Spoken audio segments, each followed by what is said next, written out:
It is time to let the day fall away. It is time to rest your mind. There is nothing you need to do. Nothing you need to think about. You are here in a quiet place. And we are going to think about something very simple. Something very far away. We are going to think about a castle. A medieval castle. Not a castle of battles or kings, just a place of stone and wood. A place where people lived and worked. A place of quiet, daily tasks. Imagine the gentle flicker of candlelight on a stone wall. The low hum of activity in a distant kitchen. The slow, steady rhythm of life. Each person had a job to do. Each day was much like the one before, and the one that would come after. There is no story. There is no excitement. There is only the calm, steady progression of routine. We will simply walk through the castle in our minds. We will observe the many jobs, the many small duties that kept the great household running. Allow the mind to drift. Allow the details to be a gentle, flowing river. And if you should fall asleep, that is all right. The castle will still be here when you return. Let us begin. Let us think about the people and the work they did. Inside a medieval castle. The castle was, at its heart, a large and complex household. It was a home, a fortress, and a center of administration. To manage this place required a great many people, each with a specific role and a set of duties. The structure of this workforce was hierarchical, with clear lines of authority, ensuring that every task, from the most important to the most mundane, was completed. At the very top of this structure was the lord, the master of the castle. The lord held ultimate authority. His primary role was to manage his lands, which were known as his fief. This involved overseeing agricultural production, collecting revenues, and administering justice among his vassals and peasants. His days were often occupied with matters of law and finance. He would sit in the great hall or a smaller private chamber to hear disputes. These could be arguments over land boundaries, accusations of theft, or pleas for assistance. The lord had to be a judge, listening to testimony and making decisions based on the customs and laws of the time. His word was final. He did not need to shout or be dramatic. His authority was understood. His financial duties were also constant. The lord's wealth was derived from his lands. He received a portion of the crops grown by the peasants, rents from tenants, and fees for the use of his mill or ovens. A steward would handle the direct collection of these things, but the lord was responsible for the overall accounting. He would review ledgers and accounts, ensuring his household had the resources it needed to function.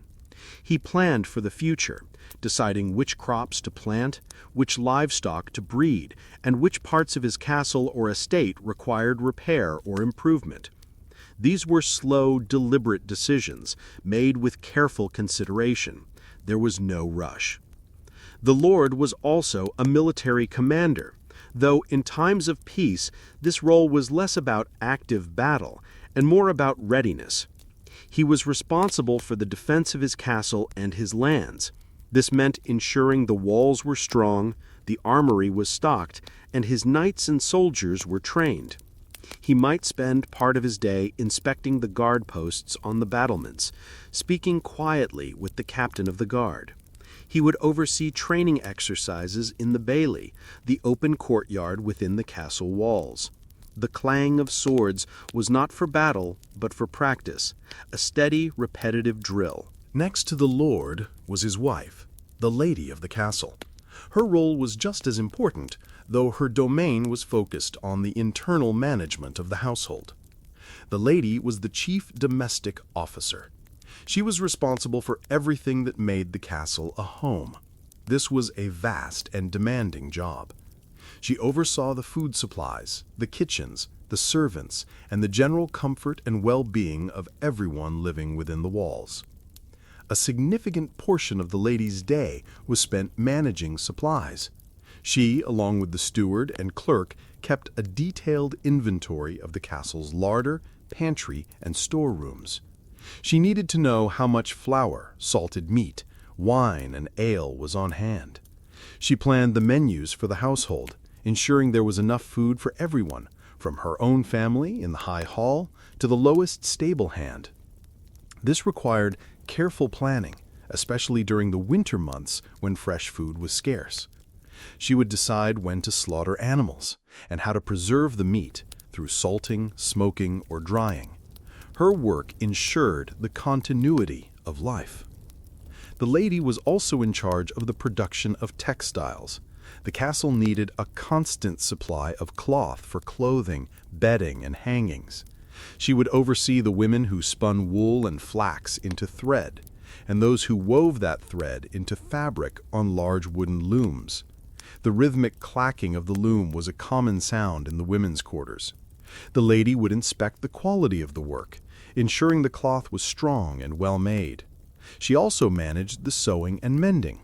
Clothing was valuable and was repaired many times before being discarded or repurposed into rags. This was a quiet, meticulous task, often done by the light of a window or a candle. Furthermore, the lady of the castle was responsible for the health and education of the household. She often had knowledge of herbal remedies and would tend to the sick and injured. The castle would have a garden where medicinal herbs were grown, and it was the lady's duty to oversee its cultivation and the preparation of salves, poultices, and teas. She also supervised the education of the young pages and the girls in her care. They would be taught reading, writing, music, and the social graces expected of their station. The lady was a manager, a healer, and teacher. Her work was a steady, constant presence that brought order and comfort to the castle. Beneath the lord and lady was a group of senior officials who acted as department heads. The most important of these was the steward, or seneschal. The steward was the lord's chief deputy, responsible for the day-to-day management of the entire estate. While the lord focused on law and strategy, the steward handled the operational details. He oversaw the castle's finances, managed the staff, and ensured the lord's orders were carried out. The steward's day began early and ended late. He would meet with the heads of the various departments, the marshal, the chamberlain, the kitchener, to receive reports and give instructions. He would review the accounts with a clerk, tracking every penny spent and every measure of grain received. He was responsible for purchasing supplies that the castle could not produce itself, such as salt, spices, or fine wine. This required negotiating with merchants and managing the logistics of transportation. The steward also managed the agricultural work on the lord's domain, the land farmed directly for the lord's benefit. He would supervise the reeve, who was the peasant's foreman, to ensure the fields were plowed, sown, and harvested at the proper times. He would inspect the livestock in the granaries. His job was one of constant vigilance and careful administration. He moved through the castle and its lands, not with haste, but with a quiet and observant authority. He was the engine that kept the entire enterprise running smoothly. He ensured that everything was in its proper place and that every person was doing their assigned task. His presence was a sign that all was well, that the routine of the castle was proceeding as it should. The steward's work was never truly done.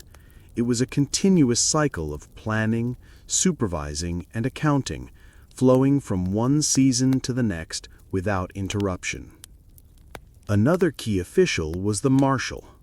The marshal's domain was the stables and everything related to horses.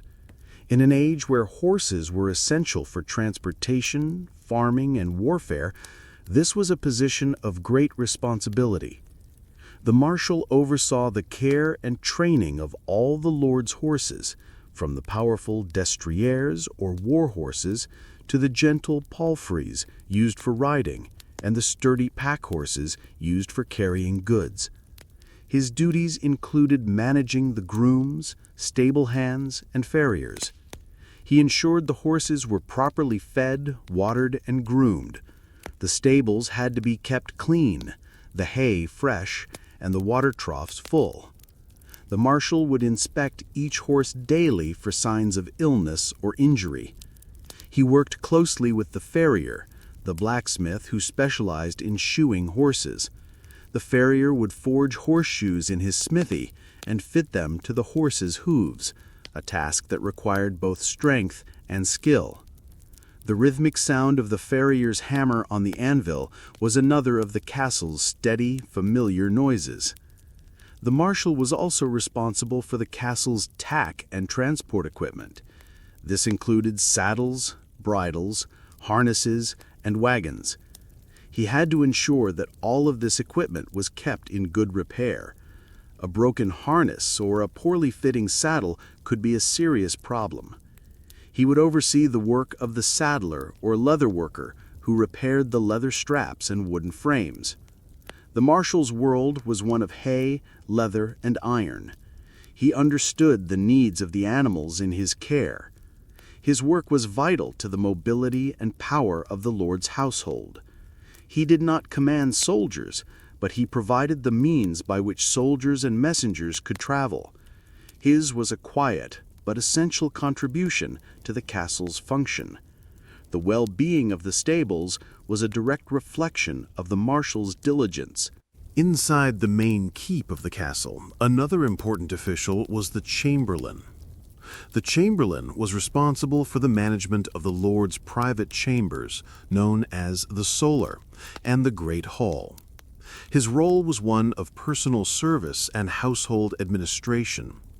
He was in charge of the Lord's wardrobe, the furnishings of the private rooms, and the logistics of daily life in the most important parts of the castle. The chamberlain oversaw the servants who worked in these areas. This included the valets who dressed the Lord, the pages who ran errands, and the domestic staff who cleaned the rooms. He ensured the great hall was prepared for meals, with trestle tables and benches set up and then cleared away afterward. He was responsible for the comfort of the Lord and his family. This meant making sure the fires were lit, the rushes on the floor were fresh, and the bedding was clean. Rushes, which were plants like reeds or sedges, were strewn on the stone floors for insulation and comfort. They needed to be swept out and replaced regularly to maintain cleanliness. A key part of the chamberlain's job was managing the household's finances, often in conjunction with the steward. While the steward managed the estate's overall revenue, the chamberlain often handled the household's petty cash and expenditures for things like clothing, furniture, and candles. He was in charge of the wardrobe, which was not just a closet, but a secure room where the Lord's expensive clothing, textiles, and plate were stored. He kept meticulous records of these valuable items.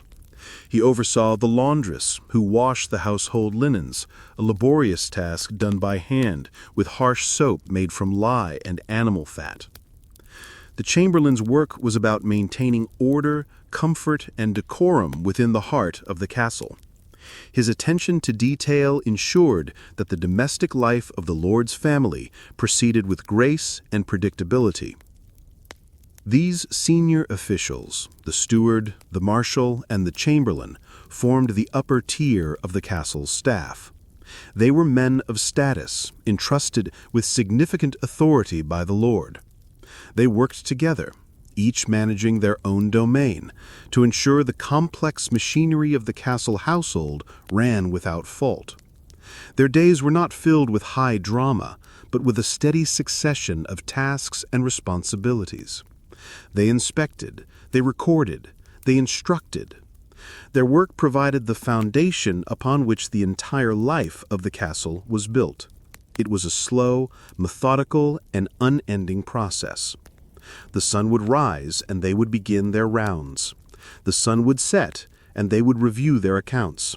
And the next day, it would all begin again, just as before. Let us continue our quiet walk. We have seen the great officials who managed the castle, the steward, the marshal, the chamberlain. Now we will look more closely at the departments they supervised. We will move into the places of work, the places of routine. We will start with the most essential of all needs, the need for food and drink. The daily rhythm of the castle was marked by the preparation and serving of meals. The domain of food preparation was a world unto itself, centered around the kitchens. The kitchens in a large castle were often housed in a separate building, or in a wing set away from the main keep. This was a practical measure to reduce the risk of fire spreading to the lord's private chambers and the great hall. It also helped to keep the smoke and cooking smells away from the main living areas. The kitchen was a place of constant, managed activity, overseen by a key figure known as the head cook, or sometimes the kitchener. The head cook was a respected member of the household staff. He was a skilled professional, responsible for planning the meals for the entire castle population. This was not a simple task. He had to consider the different social ranks within the castle. The lord's table received the finest and most elaborate dishes, made with expensive ingredients like rare spices, white flour, and sugar. The people in the great hall ate simpler but still substantial fare. The servants and soldiers received basic, filling rations. The cook had to manage all of this, ensuring everyone was fed appropriately. His day involved coordinating with the steward and the lady of the castle to know what supplies were available in the larder and pantry. He would receive the raw ingredients, the sides of beef, the pigs, the chickens, the sacks of flour, the baskets of vegetables, and it was his job to transform them into meals. He directed a team of undercooks and assistants. He did not shout orders. His instructions were quiet and precise, born of long experience. He would demonstrate techniques, inspect the quality of the work, and taste the dishes to ensure they were seasoned correctly. His authority came from his skill. Below the head cook were the cooks themselves. They worked in a hot, smoky, and often crowded environment. The central feature of the kitchen was the massive fireplace, or several fireplaces, where most of the cooking was done. Meat was roasted on long iron spits, which had to be turned constantly and evenly. This was often the job of a young boy, known as a spit boy or turnspit. It was a monotonous, hot, and greasy task, but an essential one. The spit boy would sit by the fire for hours, slowly rotating the handle of the spit to ensure the meat cooked perfectly. Large metal cauldrons hung over the fires, suspended from hooks and chains. In these cauldrons, the cooks would prepare soups, stews, and pottages. Pottage was a staple of the medieval diet, a thick soup made from grains, vegetables, and whatever meat or fish was available. It simmered for hours, providing a warm and nourishing meal for the lower-ranking members of the household. The cooks stirred these great pots with long wooden paddles. The air was thick with the smell of wood smoke, boiling vegetables and roasting meat. The castle kitchen also had ovens, typically built into the stone walls. These were used for baking. Not just bread, which was often made in a separate bakehouse, but also pies, tarts, and pasties. The cooks would prepare savory pies filled with meat, game, or fish, and sometimes sweet tarts with fruit. The pastry, known as a coffin, was a thick, sturdy crust designed to hold the filling during the long baking process. The cooks were artisans, shaping dough, seasoning meat, and combining flavors in ways that were familiar and expected. Their work was physically demanding and required a great deal of stamina. They stood for long hours on stone floors, surrounded by heat and steam. At the very bottom of the kitchen hierarchy were the scullions. The scullions had the least desirable jobs. They were responsible for cleaning. After every meal, they had to wash all the pots, pans, and cooking utensils. There was no running hot water. They would have to heat water in cauldrons and scrub the greasy pots with sand or harsh brushes. They washed the wooden plates, known as trenchers, and the pewter or silver dishes from the Lord's table. They were also responsible for keeping the kitchen floors clean, fetching water from the well, and carrying away the kitchen waste. It was endless, repetitive work. The scullions were often the youngest members of the kitchen staff, learning the ways of the kitchen from the ground up. Their work was essential for hygiene and order. Without them, the kitchen would quickly grind to a halt. Connected to the kitchen were several other important departments, each with its own space and its own official. One of these was the pantry. The pantry was the domain of the pantler. The name pantry comes from the Old French word pénétrer, which means from pain, the word for bread. The pantler's primary responsibility was bread. He was in charge of the storage of flour and the finished loaves. He did not bake the bread himself, but he supervised the bakers and was responsible for the quality of their work. The pantler also managed the tableware for the great hall. He was in charge of the linens, the tablecloths and napkins, and the salt cellars. Salt was a valuable commodity, and the salt cellar at the high table was often an ornate object, a symbol of status. The pantler would ensure the trestle tables were set correctly before each meal, with clean cloths and neatly arranged trenchers and spoons.